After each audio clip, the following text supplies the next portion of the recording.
Pensar la especificidad mexicana en cuanto al Estado y a los movimientos sociales en América Latina es pensar las características extremas a las que puede llegar una forma de dominación y despojo a partir del terror, la violencia militar hiperestatal, maquilladas detrás de una aparente democracia y de políticas públicas amplias sostenidas en una economía subsidiada y subsumida, sometida por Estados Unidos.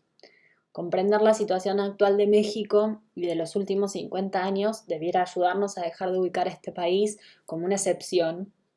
propia de una realidad paralela e inentendible en términos humanos y políticos, y comenzar a nombrar lo que sucede a partir de un análisis integral del Estado, los intereses económicos que sostiene, la tradición política que se ha construido y, por supuesto, la identidad de resistencia campesino-indígena que posee el pueblo mexicano, la historia de la primera revolución latinoamericana del siglo XX y la radicalidad del carácter de las luchas actuales. Elementos todos que nos encargamos de exponer en la clase que dejamos por escrito. Sin embargo, a partir de estos videos queremos exponer nuestras preocupaciones y nuestras caracterizaciones básicas para poder entender el momento actual y dejar planteadas ciertas inquietudes y preguntas que abran al debate. Por lo tanto, para pensar las resistencias en México en clave comparada es fundamental atender a tres cosas. Como dijimos, por un lado la identidad y la lucha indígena desde hace 500 años.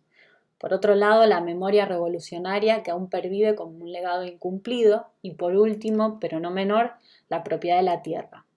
En México, a diferencia de la mayor parte de América Latina y del mundo, existe la propiedad social de la tierra. Y esto significa que la mitad de las tierras están en manos de los pueblos. De ahí el despojo, la violencia, la apropiación y, por supuesto, la radicalidad de las luchas en defensa de sus territorios.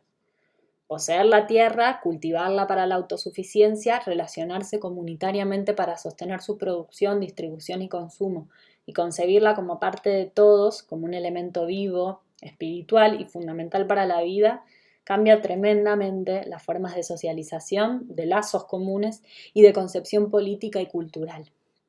Los pueblos originarios defendieron sus territorios frente a la invasión colonial, imprimieron su carácter colectivo y cultural a la sociedad campesina que se levantó contra la dictadura de Porfirio Díaz y sus monopolios económicos, sus haciendas azucareras y la explotación, y sostiene al día de hoy la defensa del territorio y de conservar en manos de la colectividad, la decisión sobre las formas de explotación de las tierras. Historiadores, intelectuales y sectores políticos dominantes, y de izquierdas también, han sostenido y sostienen hasta el día de hoy que aquella es una lucha contra la modernidad, contra el desarrollo e inclusive contra el interés nacional.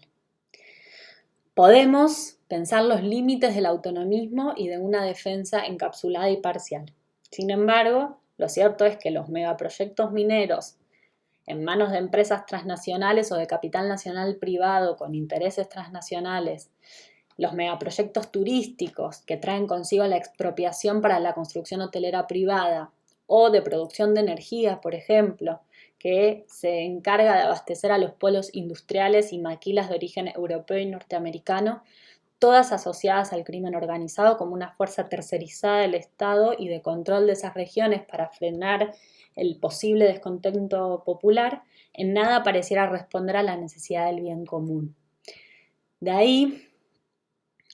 que para pensar los alcances de esta actual cuarta transformación, que es como López Obrador decidió nombrar a su proceso de gobierno, es preciso pensar en estos factores más allá de una lógica discursiva que responde a las demandas populares que los llevaron al poder.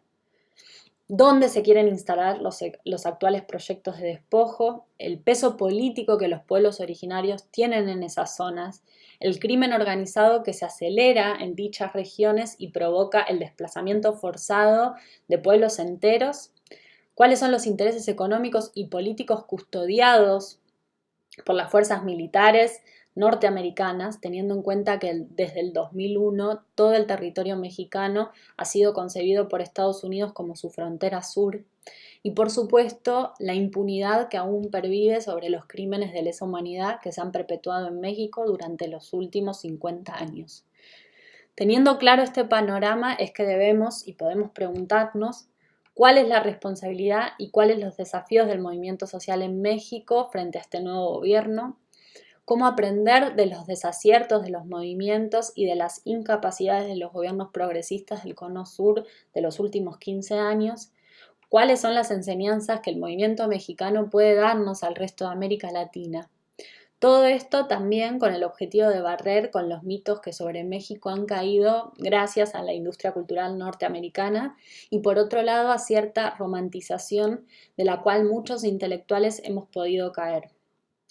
México puede ayudar a relativizar las nociones de democracia, violencia y nación, así como ubicar los alcances extremos a los que puede llegar la dominación, en muchas ocasiones sin lograr una hegemonía capaz o total estatal cuando se entrega la soberanía al interés imperial.